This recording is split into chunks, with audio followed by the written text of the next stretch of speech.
Hello my dear students, in this video I'll explain chapter number 6 Poets and Pancakes class 12 from Flamingo book.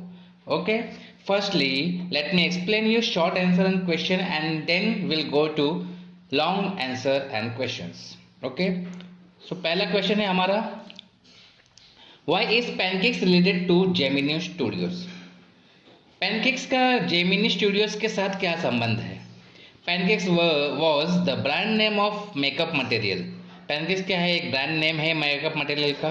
Truck loads of the makeup of this brand were bought at Gemini studios इन मद्रास। मद्रास में जो Gemini studio उसमें खरीदा जाता था ये makeup का brand truck load से, truck भर भर के आते थे यहाँ पे। This makeup brand used by the most actors and actresses.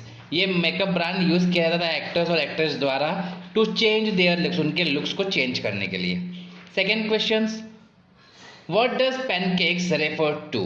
Pancakes क्या रेफर करता है? इसका और फर्स्ट का आंसर ऑलमोस्ट सेम, बस सेकेंड लाइन वो स्किप करनी है। Pancakes was the brand name of makeup material.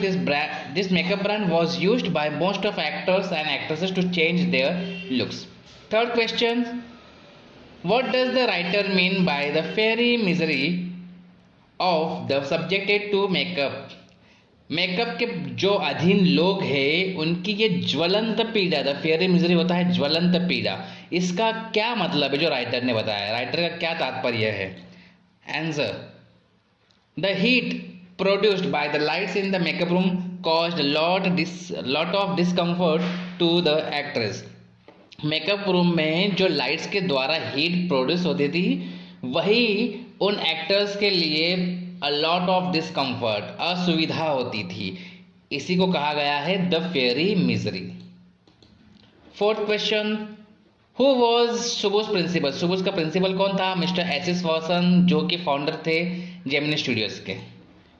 Fifth question, who was the English visitor to the studios? Studios में जो इंग्लिश विजिटर आया था वो कौन था?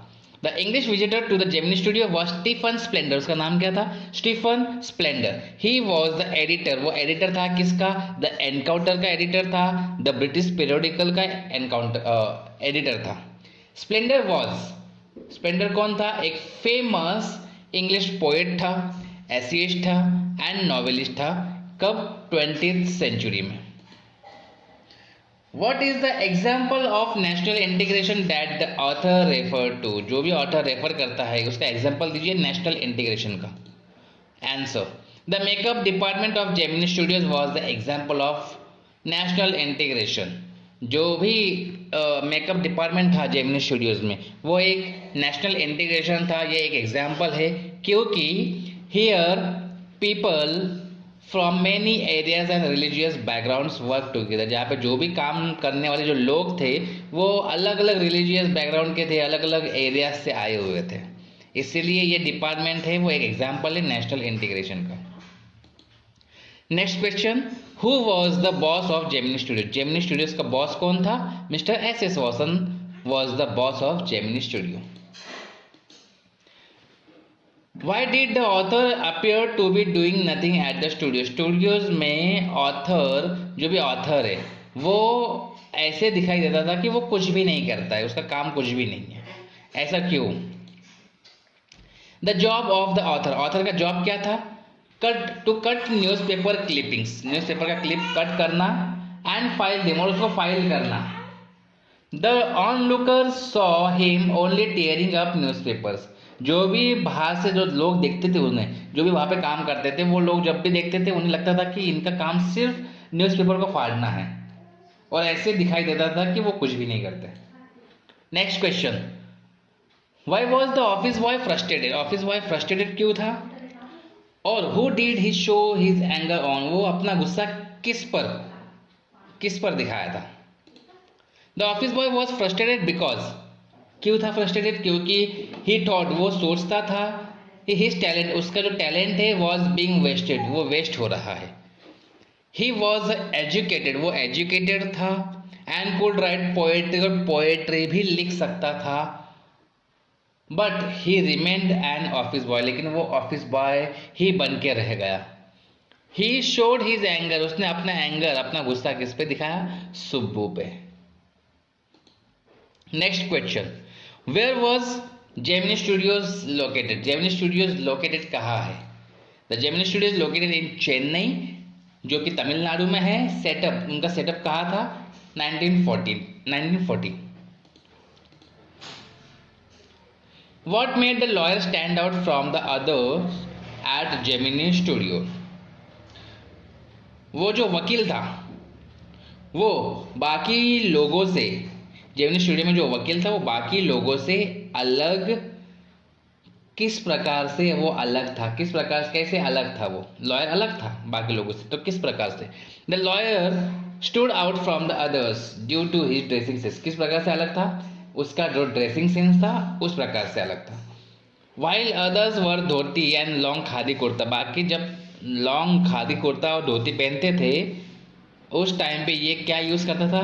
Pants. He used to wear pants, tie and sometimes coat, और कभी कभी वो कोट भी पहन लेता था। Did the people at Gemini studios have any particular political affiliations? Affiliations का मतलब होता है जुड़ाव, एक राजनीतिक जुड़ाव। क्या वहाँ के जेमिनी स्टूडियो के लोग, जेमिनी स्टूडियो के लोगों का कोई राजनीतिक जुड़ाव था? यस और no? No. The people at Gemini studio, वहाँ पे कोई भी राजनीतिक जुड़ाव नहीं था वहाँ के लोगों का। दे वर फॉलोअर्स, वो किनके फॉलोअर्स थे? गांधी जी। इसलिए तो वो धोती और कुर्ता पहनते थे, खादी का कुर्ता पहनते थे। वो फॉलोअर्स थे गांधी जी के। दे वर अगेंस्ट कम्युनिज्म, वो अगेंस्ट थे कम्युनिज्म के। कम्युनिज्म मतलब होता है साम्यवाद, इनके वो खिलाफ थे। Why was the moral rearmament army welcomed at the studios? Studio में मॉरल रीआर्मामेंट आर्मी का वेलकम क्यों हुआ? The moral rearmament army was welcomed at the Gemini studios because of the political belief. Political belief था, उसके वजह से उनको welcome किया गया। द MRA, जो भी MRA, वो आर्मी, MRA का मतलब होता है moral rearmament army and the Gemini studios, ये दोनों भी, MRA और जेमिनी स्टूडियोज, ये दोनों भी अगेंस्ट थे। किसके अगेंस्ट थे? कम्युनिज्म के। Name one example to show that Gemini studios was influenced by the place stage by MRA। Influence मतलब होता है प्रभावित, प्लेस मतलब जो भी उन्होंने ड्रामा किया, जो भी ड्रामा प्ले किया था, स्टेज जो भी मंचित किया था उन्होंने ड्रामा, किसके द्वारा? MRA के द्वारा। तो इसका मतलब क्या है कि एक ऐसा एग्जाम्पल बताए कि जो दर्शाए कि जेमिनी स्टूडियोज MRA द्वारा मंचित नाटकों से प्रभावित था। Answer, Gemini studios along with the Tamil drama community was impressed by the place stage by MRA के द्वारा जो भी मंचित किया गया नाटक था, जो भी ड्रामा था, उससे वो इम्प्रेस हो गए थे। कौन इम्प्रेस हो गए थे? जेमिनी स्टूडियोज, उसके साथ साथ तमिल ड्रामा की जो कम्युनिटी वो इम्प्रेस हो गए थे। दे वॉच्ड, उन्होंने देखा, their plays over and over again, बार बार उन्होंने ये नाटक देखा, ये ड्रामा देखा। The sunrise and the sunset scenes presented by MRA द्वारा जो भी प्रेजेंट किया गया था, सनसेट और सनराइज का जो सीन था, were copied in the Tamil plays, Tamil के नाटक में उन्होंने कॉपी किया था। कॉपी मतलब जैसे सनराइज और सनसेट होता है उसी प्रकार से उन्होंने उस ड्रामा में दिखाया गया था, एकदम एग्जैक्टली वो रियल लग रहा था। तो इससे वो इम्प्रेस हो गए थे। Next, what caused the lack of communication between the Englishman and the people at Gemini Studios? Englishman और जो लोग जेमिनी स्टूडियोज के जो लोग थे उनके बीच में जो कम्युनिकेशन थी, जो संवाद था, उनकी कमी कैसे थी, कमी क्यों थी? The accent of the Stephen Splendor, okay, Splendor यहाँ पे L होगा, स्पेलिंग मिस्टेक्स, ओके, और the accent of Stephen Splendor, जो भी स्टीफन स्प्लेंडर था उसका जो एक्सेंट था, वो एक्सेंट मतलब क्या होता है? प्रोनाउंस, है ना, उसका जो उच्चारण थे, उनका जो लहजा था बोलने का, वो इंग्लिश, वो उसके वजह से उनकी जो कम्युनिकेशन थी उसमें कमी थी। क्यों? क्योंकि इन्होंने जो भी स्पीच कही थी वो स्पीच एक तो इंग्लिश में थी, उनके एक्सेंट में थी, और वो एक्सेंट जेमिनी स्टूडियो के लोगों को समझ भी नहीं आई थी, इसलिए उनके बीच में जो कम्युनिकेशन था उनकी कमी थी। Why is the Englishman's visits refer to the unexplained mystery. Unexplained mystery का मतलब होता है अस्पष्ट रहस्य। इंग्लिशमैन का जो दौरा था वो एक अस्पष्ट रहस्य क्यों कहा गया है उस दौरे को? आपको पता ही था, आपने अगर स्टोरी पढ़ी है तो आपको पता होगा कि उन्होंने वो जो आए थे जेमिनी स्टूडियो में, उनका वेलकम किया गया था और स्पीच जो भी दी थी तो वो उनका एक्सेंट था, उनका इंग्लिश और ब्रिटिश एक्सेंट था, तो वो लोगों को समझ में नहीं आया था। तो समझ में ना आने की वजह से वो क्या कहकर गए, क्या बोला था, ये उनको कुछ भी समझ में नहीं आया और लास्ट तक समझ में नहीं आया था कि वो आए किस लिए थे, कौन सा स्पीच देने के लिए आए थे। है इसका answer. The Englishman's visits refer to the unexplained mystery because no one knew him, कोई भी उन्हें नहीं जानता था। और पर्पस, विजिट करने का पर्पस क्या था? बिसाइड्स, इसके अलावा no one could understand his accent, उनका जो एक्सेंट था, उनका जो उच्चारण थे वो किसी को कोई भी समझ नहीं पाया था उस स्टूडियो में, इसलिए पता नहीं था कि उन्होंने वो क्या बोल के गए, किस लिए आए थे वो। तो ये एक रहस्य बन के रह गया। Next, why was Kothamangalam Subbu consider number 2 in the Gemini studios? Kothamangalam Subbu को जेमिनी स्टूडियोज में नंबर 2 पोजीशन पे क्यों थे? Kothamangalam Subbu was consider number 2 in Gemini studios because he was very loyal to boss, वो बॉस के एकदम लॉयल थे। He offered solution whenever the boss was in problem, जब भी बॉस प्रॉब्लम में होते थे वो उनका सॉल्यूशन निकाल देते थे, उनको सॉल्यूशन दे देते थे, इसलिए वो नंबर 2 पोजीशन पे थे।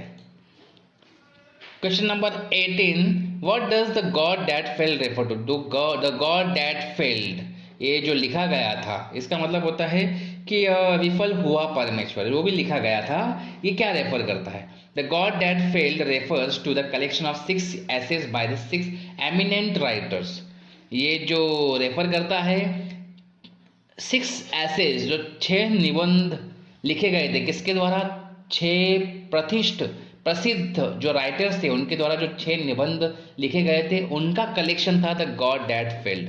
दे हैव डिस्क्राइब, उसमें डिस्क्राइब किया गया था their journey into the communism, उनकी जर्नी डिस्क्राइब की गई थी साम्यवाद में, कम्युनिज्म में वो एंट्री किए थे। And their disillusion return from it, disillusion मतलब होता है मोह भंग, दुखी होकर वहां से वो रिटर्न हो गए थे, इसके बारे में उसमें डिस्क्राइब किया गया था। Long answer question. First question, what work did the office boy do in the Gemini studios? Why did he join the studios? Why was he disappointed? जो ऑफिस बॉय था जेमिनी स्टूडियो में, उसका काम क्या था, उसने स्टूडियो क्यों join किया था और वो निराश क्यों हो गया था? The office boy did makeup of the people who acted as a crowd, जो भी क्राउड में एक्टिंग करते थे, एक्ट करते थे, उनका मेकअप करना ऑफिस बॉय का काम था। वो यूज़ किया करता था पेंट को मिक्स करना और बिग वेसल में पेंट को मिक्स करके उनके चेहरे को लगाना, इसका काम था। ही हैड जॉइंड, उसने ज्वाइन किया था स्टूडियोज क्योंकि उसको स्टार बनना था, टू बिकम स्टार बनने के लिए ज्वाइन किया था, स्टार और स्क्रीन राइटर, डायरेक्टर और लिरिक्स राइटर, कुछ भी मतलब बन सकता था ये, क्योंकि उसमें उतनी कैपेबिलिटी थी, इसलिए उसने ज्वाइन किया था। ही वॉज डिसअपॉइंटेड, वो डिसअपॉइंटेड हो गया था क्योंकि he couldn't fulfil his dream, वो अपना ड्रीम फुलफिल नहीं कर पाया। Next, Subbu is described as a many sided genius, Subbu describe करता है मेनी साइडेड जीनियस, जो भी सुबु है वो मेनी साइडेड जीनियस करता है। लिस्ट 4 स्पेशल एबिलिटीज, ऐसे स्पेशल एबिलिटीज कौन सी है उसकी लिस्ट बताओ, सुबु में कौन सी थी? सुबु वॉज ऑलवेज चेयरफुल, चेयरफुल का मतलब होता है खुश मिजाज, सुबु हमेशा खुश मिजाज था। He was an amazing actor, वो अमेजिंग एक्टर था, पोएट था एंड नॉवेलिस्ट था। He was tailor made for films, films के लिए एकदम उपयुक्त था सुबु, टेलर मेड मतलब होता है एकदम उपयुक्त। He could solve any problem, वो कोई भी प्रॉब्लम सॉल्व कर सकता था। He was generous and charitable, generous का मतलब होता है उदार और चैरिटेबल का मतलब होता है दानशील, तो वो दानशील था, जेनरस था, उदार था। इस चैप्टर का last long question answer, why was the legal adviser referred to as opposite by others, जो भी कानूनी सलाहकार था उसमें जो लीगल एडवाइजर था वो अन्य लोगों द्वारा विपरीत, अपोजिट मतलब होता है विपरीत, क्यों कहा गया? The lawyer worked in the story department, जो भी लॉयर था वो स्टोरी डिपार्टमेंट में काम करता था। ही वॉज ऑफिशियली नोन, वो ऑफिशियली नोन मतलब एज अ लीगल एडवाइजर, वो ऑफिशियली एक लीगल एडवाइजर कहा जाता था, लेकिन उसके जो एक्शंस थे, उसके जो काम थे वो लोगों के लिए बेनिफिट नहीं थे। ही डिस्ट्रॉयड, उसने ना डिस्ट्रॉय कर दिया था एक एक्ट्रेस का करियर। हैंस इसके लिए ही वॉज, इसी की वजह से उसे रेफर किया गया था विपरीत लोगों के द्वारा, है ना। इसीलिए उसको बोलते थे ये लीगल एडवाइज़र नहीं है, इलीगल एडवाइज़र है। उसका जो काम था वो किसी के लिए सही नहीं होता था।